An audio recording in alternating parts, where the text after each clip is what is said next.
Hello friends, Bhargav's kitchen में आपનું સ્વાગત છે। હું છું આપનો દોસ્ત ભાર્ગવ જોશી। મિત્રો, શ્રીખંડ સૌ કોઈને પસંદ આવે છે। તમારામાંથી ઘણા બધા લોકો ઘરે બનાવતા પણ હશે, પણ એ ડેરીવાળા જેવો પરફેક્ટ કન્સિસ્ટન્સી, ઘટ અને કણીવાળો શ્રીખંડ ઘરે બનાવો તો બહુ જ મોટો ટાસ્ક છે। અને ઘરે જ્યારે પણ શ્રીખંડ બનાવીએ તો પ્રશ્ન થાય છે કે શ્રીખંડ ઢીલો અને ખાટો કેમ લાગે છે, બહાર જેવો શ્રીખંડ ઘરે કેમ નથી બનતો। તો આજે હું તમારા બધા પ્રશ્નો દૂર કરી બિલકુલ ઓથેન્ટિક રીતથી જેમ બહાર મળે છે તેવો જ રીચ, ક્રીમી, ઘટ અને કણીવાળો શ્રીખંડની રેસીપી બિલકુલ આસાન ટિપ્સ અને ટ્રિક્સ સાથે શેર કરીશ, અને એ પણ 2 ફ્લેવરમાં। તો રેસીપીને એન્ડ સુધી જરૂરથી જોજો, અને જો તમને મારી રેસીપી પસંદ આવે તો પ્લીઝ એક લાઈક ચોક્કસથી કરજો। તો ચાલો રેસીપીની શરૂઆત કરીએ। જો તમે મારી ચેનલ પર નવા હો તો ચેનલને સબસ્ક્રાઇબ કરી દો અને બેલ આઇકન પર ક્લિક કરી દો, જેથી આવનારી મારી દરેક રેસીપીની નોટિફિકેશન તમને મળતી રહે।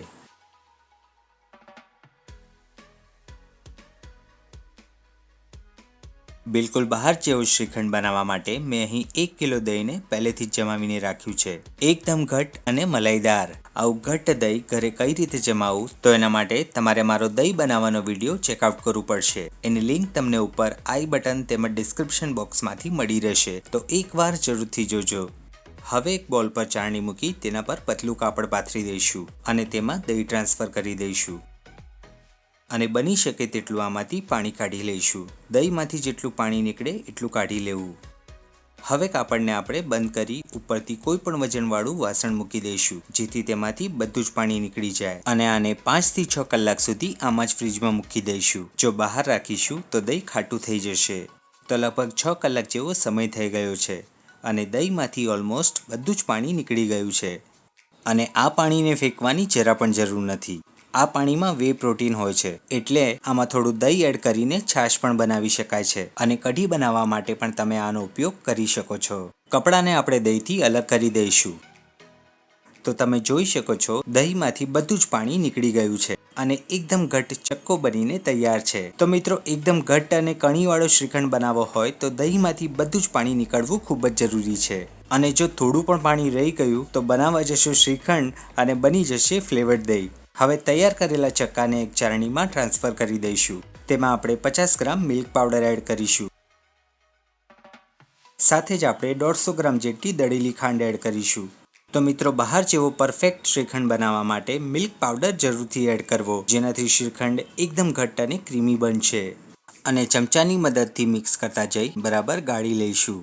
આ પ્રોસેસમાં થોડી મહેનત તો લાગશે, પણ રિઝલ્ટ એકદમ જોરદાર મળશે। આ પ્રોસેસ કરવાથી શ્રીખંડમાં કોઈ પણ જાતના લમ્સ નહીં પડે અને એકદમ સ્મૂથ બનીને તૈયાર થશે। તો મિત્રો, આ રીત મેં મુંબઈના પ્રખ્યાત અને જાણીતા શ્રીખંડ બનાવનારા પાસેથી શીખી છે, તમારા સાથે શેર કરું છું, તો એક લાઈક જરૂરથી કરજો, અને જો પહેલીવાર ચેનલમાં આવ્યા છો તો સબસ્ક્રાઇબ કરી દો, કેમ કે મારી ચેનલમાં આવી જોરદાર રેસીપી તમને શીખવા મળવાની છે। તો વાતોમાં બધો જ ચક્કો ગાળી લીધો છે। હવે આપણે તેને સ્ક્રેપ કરી લઈશું। હવે બીજી બાજુ શ્રીખંડને કણીવાળો બનાવવા એક બોલમાં આપણે 1 ચમચી ઘરની મલાઈ લઈશું અને બરાબર મિક્સ કરી લઈશું। તો મિત્રો, અહીં મલાઈ આપણે એકદમ ફ્રેશ જ લેવાની છે। મલાઈને આપણે ચક્કામાં ટ્રાન્સફર કરી દઈશું, અને બધી જ વસ્તુને એકવાર બરાબર વિસ્ક કરી લઈશું। તો અહીં મલાઈ ચક્કા સાથે બરાબર મિક્સ થઈ ગઈ છે, અને આપણો પ્લેન વ્હાઈટ શ્રીખંડ બનીને તૈયાર થઈ ગયો। હવે તમારે જે પણ ફ્લેવરનો શ્રીખંડ બનાવવો હોય, જો એલચીવાળો બનાવવો હોય તો અડધી ચમચી એલચી પાવડર એડ કરો, અને જો કેસરવાળો બનાવવો હોય તો દૂધમાં પલાળેલું કેસર એડ કરો, અને જો રાજભોગ શ્રીખંડ બનાવવો હોય તો 2 મોટી ચમચી જેટલા ઝીણા સમારેલા ડ્રાયફ્રૂટ એડ કરો। ટૂંકમાં આમાં તમે જે પણ વસ્તુ એડ કરશો એ ફ્લેવરનો શ્રીખંડ તૈયાર થઈ જશે। જોઈ લો, એકદમ કણીવાળો શ્રીખંડ તૈયાર થઈ ગયો છે, અને તે એટલો ઘટ્ટ બન્યો છે કે હું ચમચાને ઊંધો પણ કરું તો તે નથી પડતો। તો મિત્રો, અહીં આજે આપણે 2 ફ્લેવરના શ્રીખંડ બનાવીશું, જે બજારમાં ખૂબ જ પ્રખ્યાત છે। શ્રીખંડના આપણે 2 ભાગ કરીશું, અને સૌથી પહેલા આપણે અમેરિકન ડ્રાયફ્રૂટ શ્રીખંડ બનાવીશું। શ્રીખંડના એક ભાગને આપણે બોલમાં ટ્રાન્સફર કરી દઈશું। તેમાં આપણે દૂધમાં પલાળેલું કેસર એડ કરીશું, અને 2 ટીપા જેટલું વેનીલા એસેન્સ એડ કરીશું। સાથે જ આપણે 2 ચમચી જેટલા મિક્સ ડ્રાયફ્રૂટ્સ, 1 ચમચી ચોકો ચિપ્સ અને 1 ચમચી જેલી ચોકલેટ એડ કરીશું, અને બધું જ બરાબર મિક્સ કરી લઈશું। આ શ્રીખંડ ખૂબ જ સરસ લાગે છે, અને લગ્ન પ્રસંગ કે પછી નાના મોટા ફંક્શનમાં આ શ્રીખંડ આપણને ખાવા મળતો હોય છે। જોઈ લો, બિલકુલ બહાર જેવો જ અમેરિકન ડ્રાય ફ્રૂટ શ્રીખંડ બનીને તૈયાર છે. હવે આપણે તેને સર્વ કરીશું.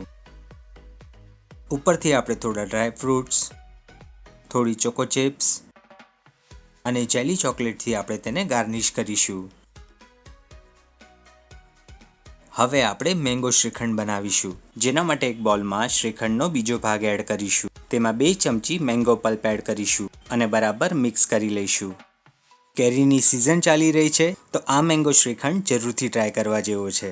મહારાષ્ટ્રમાં આને આમ્રખંડ તરીકે ઓળખવામાં આવે છે અને ખૂબ જ પ્રખ્યાત છે. 2 ચપટી જેટલો આપણે એલચી પાવડર એડ કરીશું. મિત્રો, તમે શ્રીખંડની રેસીપી તો જોઈ, પણ આ કયા રાજ્યમાં વધારે પ્રખ્યાત છે એ તમે મને કમેન્ટ કરીને જરૂરથી જણાવજો. તો અહીં આપણો મેંગો શ્રીખંડ બનીને પણ તૈયાર થઈ ગયો. હવે આપણે તેને સર્વ કરીશું.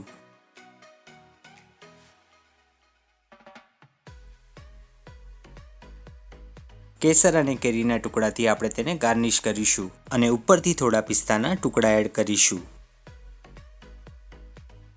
તો મિત્રો, આ ગરમીમાં પૂરી સાથે ખાવાની મજા પડી જાય એવા 2 ફ્લેવરના શ્રીખંડ બનીને તૈયાર છે. મારી આ રીતથી એકવાર શ્રીખંડ જરૂરથી ટ્રાય કરજો. ગેરંટી સાથે કહીશ કે બહારનો શ્રીખંડ ભૂલી જશો. સાથે જ મને તમારો અનુભવ કમેન્ટ બોક્સમાં ચોક્કસથી જણાવજો. આશા રાખું છું કે આજની રેસીપી તમને અવશ્ય પસંદ આવી હશે, અને જો પસંદ આવી હોય તો આ વિડીયોને લાઇક અને તમારા ફ્રેન્ડ્સ અને ફેમિલી સાથે શેર ચોક્કસથી કરજો. અને આવી જ અવનવી અને સ્વાદિષ્ટ રેસીપી જોવા માટે પ્લીઝ ચેનલને સબસ્ક્રાઇબ ફટાફટ કરી દો. મળીશું પાછા આવી અવનવી રેસીપી સાથે. ત્યાં સુધી ખાઓ અને ખુશ રહો. જય માતાજી.